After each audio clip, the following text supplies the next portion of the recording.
Өлкәннәр бергенә ярышларда да сынатмый. Тәвәккәл, үҗәт хылыклы апа абыйларыбыз чираттагы спорт бәйгесендә дә үзләренең осталыкларын сынады. Иратлар арасында Мөсинә Мансур Илалов, Ноэль Юлдашев Яңавсы авылыннан Валерий Кондратьев беренче өчлеккә керде. Шундый матур иттереп монда вакытлар үтә. Һәр көнне кич инде монда килгән саен күңелләр рәхәтләнеп, ял итеп китә. Мин моңа бик нык шатланып торам. Күрәм монда балалар килә, бәләкәй балалары белән өлкәннәр. Теннис кайында атнага 3 метрга киләр, монда кич белән чыгарыштан. Көтмәк 8-ге хәтта может аттан каларга мөмкин. Уйнарга шулай атабыз. Хатын-кызлар арасында Михайловкан Ольга Макарова беренче урынны алды. Икенче һәм өченче урыннарны Рушшуганнан Галина Горбунова һәм Боягдан Рәйсә Гаттарова бүлеште. Мин Бояк авылынан килдем.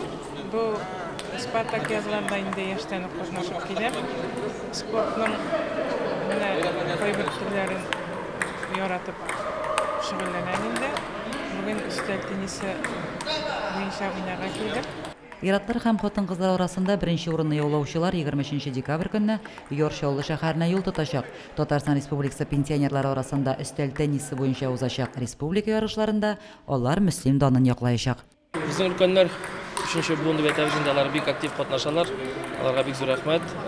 Әлеге 2 атналык кына безнең ярышлар үткән йөзү буенча. Анда инде безнең Кондратьев барып республика буенча 7-нче урын алып кайтты. Шуңа күрә аңа рәхмәт итәбез. Һәм инде монда настольный теннис буенча җиңгән кешене җибәрәбез. Чаллыга 20 көнне булачак ярышлар. Аңа инде уңышлар теләп калабыз. Безнең районыбызны алга чыгарды дип ышанып калабыз. Лилия Шәймиева, Динар Менхаҗев, Мөслим телевидениесе.